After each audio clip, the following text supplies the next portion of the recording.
नमस्कार, आप देख रहे हैं नेक्स्ट 9 न्यूज और मैं हूं आपके साथ मनीष कुमार सैनी। दिल्ली में अगले साल 70 विधानसभा सीटों पर महासंग्राम छिड़ने वाला है। जी हां, दिल्ली में अगले साल विधानसभा चुनाव होने वाला है और उससे पहले अब भारतीय जनता पार्टी और आम आदमी पार्टी आमने सामने सियासी मैदान में दिखाई दे रही हैं। जहां आम आदमी पार्टी ने अपनी 2 उम्मीदवारों की लिस्ट में 31 उम्मीदवारों के नामों का ऐलान कर दिया, जिसमें 24 ऐसे नाम हैं जो कि नए चेहरे हैं, यानी कि पहली बार आम आदमी पार्टी इन चेहरों को चुनावी मैदान में उतारती हुई नजर आ रही है और इनके एवज में कहीं ना कहीं 24 अन्य विधायकों के टिकट काट दिए गए हैं। और ऐसे में अब कहीं ना कहीं दिल्ली के अंदर आम आदमी पार्टी ने 2 लिस्ट तो जारी कर दी हैं, लेकिन भारतीय जनता पार्टी की तरफ से एक भी लिस्ट उम्मीदवारों की जारी नहीं की गई है। तो अब ऐसे में ये कयास लगाए जा रहे हैं कि आम आदमी पार्टी के सामने भारतीय जनता पार्टी नतमस्तक होती हुई नजर आ रही है।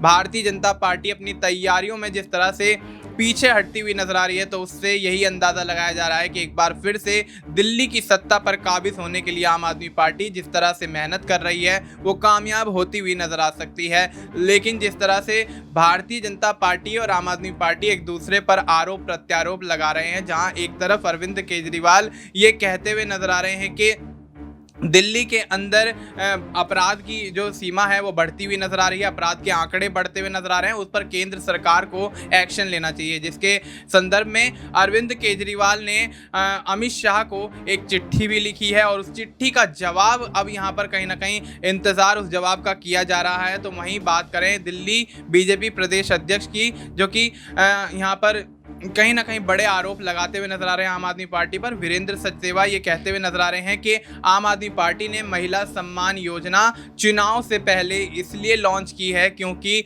उनको जनता का वोट चाहिए और जनता उन्हें नकार चुकी है। तो अब ऐसे में दिल्ली के अंदर एक बार फिर से सियासी माहौल गर्माता हुआ नजर आ रहा है। इससे जुड़े तमाम यहाँ पर सवाल हैं, तमाम सवालों के जवाब देने के लिए हमारे साथ हमारे वरिष्ठ सहयोगी अमन सर मौजूद हैं। सर, बहुत बहुत स्वागत है आपका।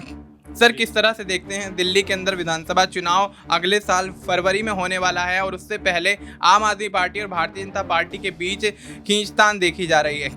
क्या लगता है, दिल्ली के अंदर सत्ताधारी आम आदमी पार्टी एक बार फिर से दिल्ली की सत्ता पर काबिज हो पाएगी या फिर भारतीय जनता पार्टी मजबूत रणनीति के तहत चुनावी मैदान में उतरकर बाजी मारती हुई नजर आएगी? देखिए मनीष, अगर हम दिल्ली की बात करें तो जाहिर बात है कि लगातार 3 बार से यहाँ पर आम आदमी पार्टी अपनी सरकार बना रही है और चौथी बार भी लगातार बनाने के दावे कर रही है। लेकिन देखिए, इतना आसान इस बार है नहीं, क्योंकि बीजेपी भी लगातार ये दावे कर रही है, लगातार कहीं ना कहीं आम आदमी पार्टी को लेकर रणनीति बना रही है। और ऐसे में क्या बीजेपी यहाँ पर आम आदमी पार्टी को टक्कर दे पाएगी? क्योंकि अगर आप राजनीति की बात करें, उच्च लेवल की राजनीति की बात करें या केंद्र की राजनीति की बात करें, तो यहाँ पर आम आदमी पार्टी को तीनों बार में 3 बड़े चुनाव हुए हैं, 14 में, 19 में और 24 में, तीनों में एक भी सांसद नहीं जीत पाए हैं। ऐसे में बड़ा सवाल ये बन जाता है कि क्या अब विधानसभा चुनाव में हैट्रिक लगाने के बाद क्या एक बार फिर चौथी बार भी यहाँ सरकार बनाने में कामयाब हो पाएंगे? क्योंकि इस बार माहौल इसलिए भी कह सकते हैं अलग तरह का दिखाई पड़ता है क्योंकि आतिशी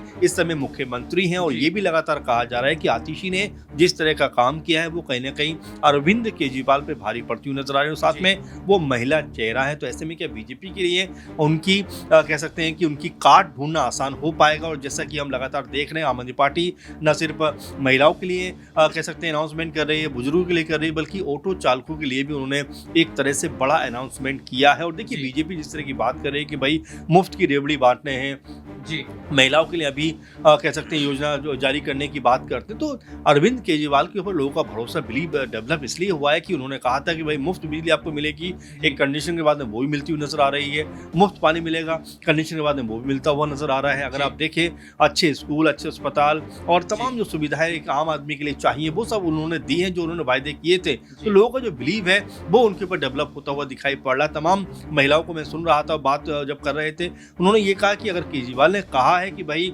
महिलाओं को सरकार बनने के बाद 21 रुपये पर महीना मिलेंगे तो हम उनकी बात पे भरोसा कर सकते हैं। तो ये जी जो एक बिलीव डेवलप किया है अरविंद केजरीवाल ने, सरकार ने उनकी, वो ये बताने के लिए काफ़ी है कि यहाँ पर महिलाएं कहीं ना कहीं उनके ऊपर बिलीव कर रहे हैं। और जिस तरह से बीजेपी ने भी कह सकते हैं कि जैसे बहना लाडली बहना योजना के जरिए महाराष्ट्र में और मध्य प्रदेश में जीत दर्ज की है, जी। अब उसी तर्ज पर अरविंद केजरीवाल महिलाओं का खास ध्यान रख रहे हैं कि भाई उनके लिए योजनाएं जिस तरह से उन्होंने शुरू की, पहले 1,000 रुपये की बात कही जा रही थी, लेकिन जी। उन्होंने अब कहा है कि योजना तो समझिए आपकी आज से लागू हो गई, लेकिन ये सरकार बनने के बाद पूरी तरह से कह सकते हैं प्रभाव में आ जाएगी। और यहाँ पर हर महिला को कह सकते हैं हर महीने 2,100 रुपये, यानी कि पहले 1,000 की बात कही गई थी, लेकिन अब उन्होंने कहा है कि 2,100 रुपये मिलेंगे। तो ये इसका मतलब एक बड़ा वोट बैंक भी है।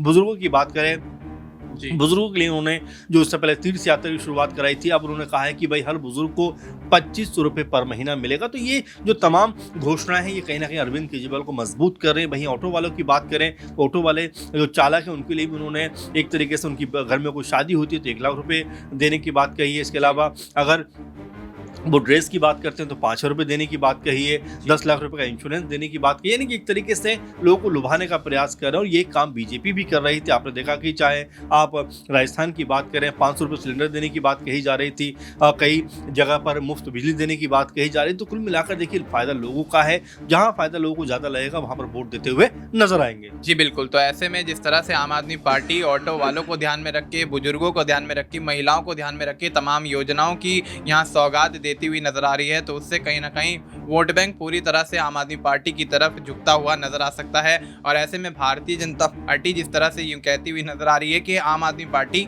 फ्री की रेवड़ियां बांट रही है, तो ऐसे में फ्री की रेवड़ियां क्या वाकई यहाँ पर काम करती हुई नजर आएंगी? क्या आम आदमी पार्टी इन फ्री की रेवड़ियों की वजह से जीत दर्ज करती हुई नजर आएगी? और यहाँ पर सबसे बड़ा सवाल इस वक्त ये बनता हुआ नजर आ रहा है कि आम आदमी पार्टी तो अपनी योजनाओं को लॉन्च करती हुई नजर आ रही है, लेकिन भारतीय जनता पार्टी किस तरह की तैयारियां कर रही है?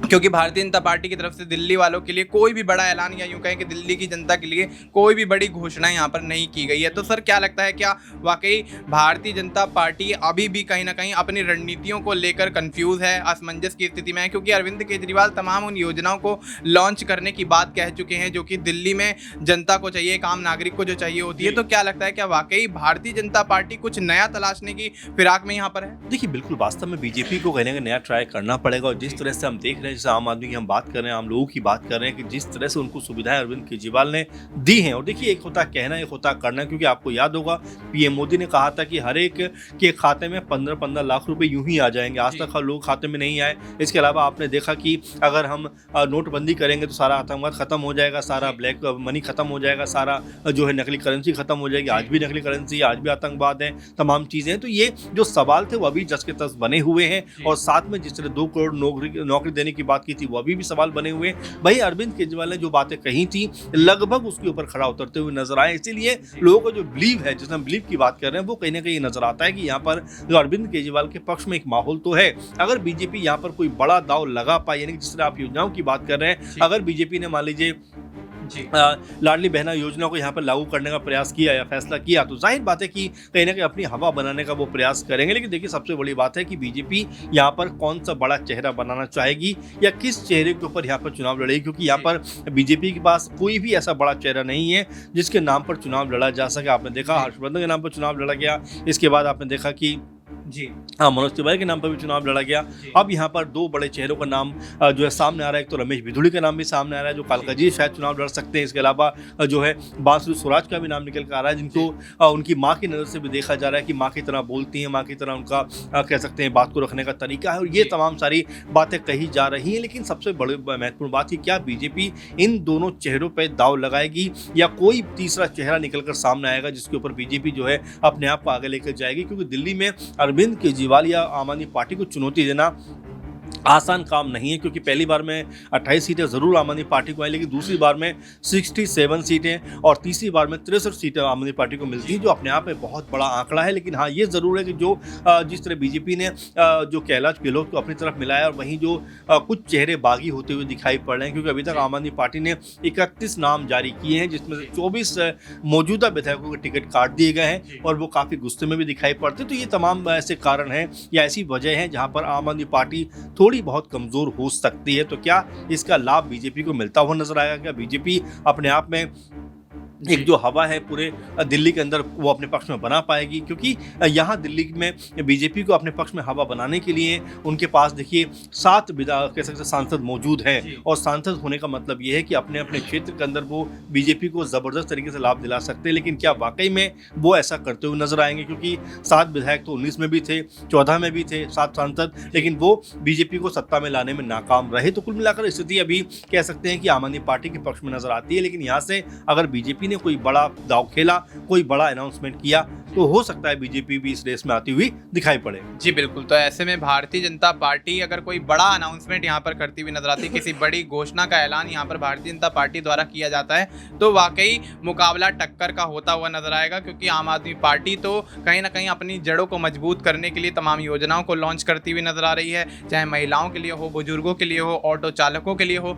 तो तमाम यहाँ पर दिल्ली की जनता को साधने के लिए आम आदमी पार्टी तो अपना पूरा जाल यहाँ पर बिछाती हुई नजर आ रही है। लेकिन देखना यही होगा क्या भारतीय जनता पार्टी भी दिल्ली की जनता को साधने के लिए, दिल्ली के वोट बैंक को साधने के लिए, अपनी पकड़ को दिल्ली के अंदर विधानसभा चुनाव में मजबूत करने के लिए किस तरह की रणनीतियों का इस्तेमाल करती हुई नजर आएगी, किस तरह का रोड मैप यहाँ पर बनाया जाएगा, किस तरह की योजनाओं के माध्यम से दिल्ली के किले को यहाँ पर भारतीय जनता पार्टी फतेह करती हुई नजर आएगी, या फिर आम आदमी पार्टी के आगे एक बार फिर से दिल्ली में भारतीय जनता पार्टी की करारी शिकस्त देखने को मिलेगी। फिलहाल आपको इस मुद्दे पर क्या कुछ लगता है, आप अपनी राय हमें कमेंट करके बता सकते हैं। बाकी देश और दुनिया से जुड़ी तमाम जानकारी के लिए आप देखते रहिए नेक्स्ट 9 न्यूज़।